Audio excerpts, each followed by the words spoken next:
घंटी बजी तो रमा दौड़कर दरवाजे की ओर बढ़ी। यह उसकी आदत बन चुकी थी, जैसे उसे किसी का बेसब्री से इंतजार हो। दरवाजा खोलने पर सामने एक 20 साल का नवयुवक खड़ा था। उसने दरवाजे के बाहर से ही कहा, जी, मैं मदन हूं, पवन जी का बेटा। पापा ने आपको संदेश भेजा होगा।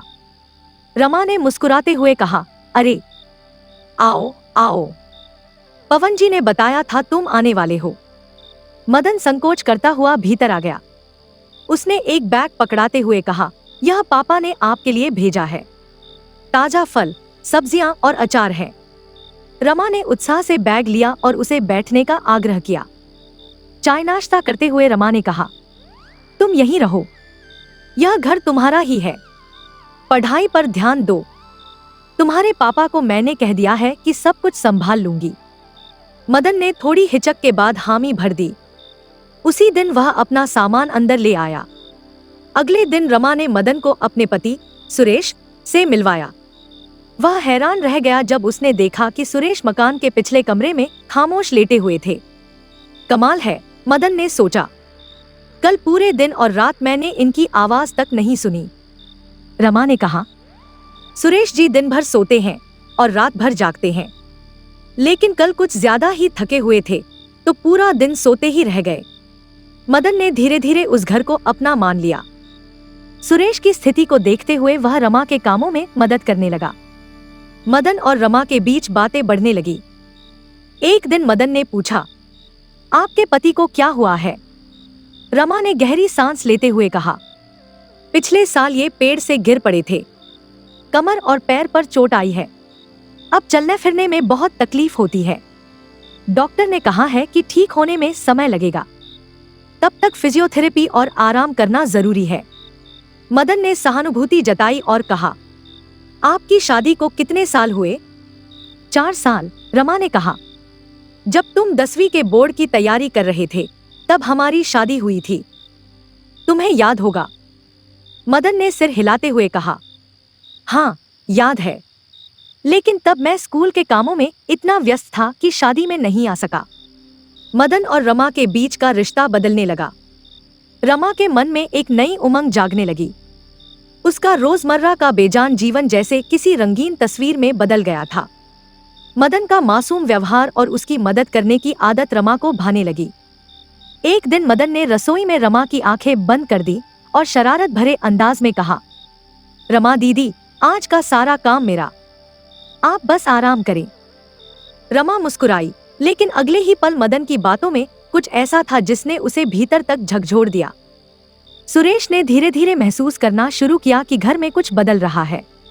रमा का व्यवहार उसके प्रति पहले जैसा नहीं रहा।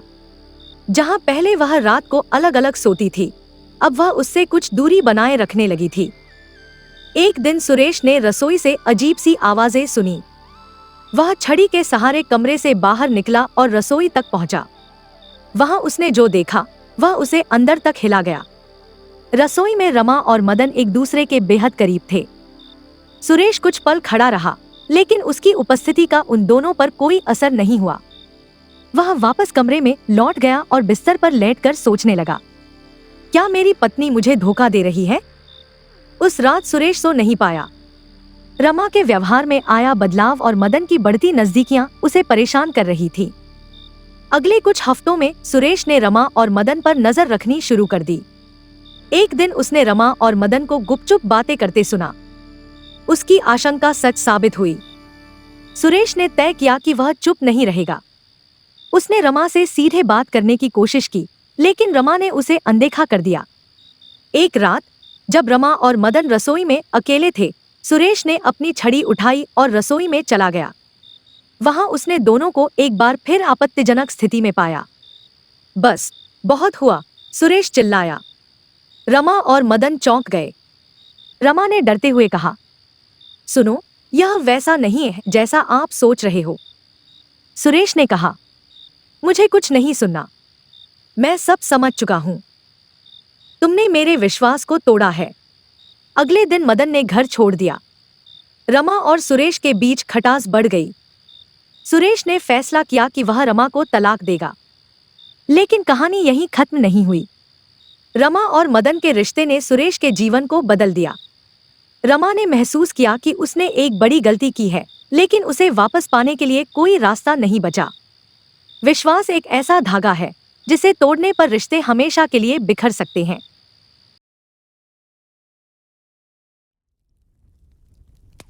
दोस्तों, आपको हमारी आज की ये कहानी कैसे लगी, हमें कमेंट करके जरूर बताएं। अगर कहानी अच्छी लगी तो वीडियो को लाइक करें और अपने दोस्तों के साथ भी शेयर करें। मिलते हैं अगली वीडियो में एक नई कहानी के साथ। धन्यवाद।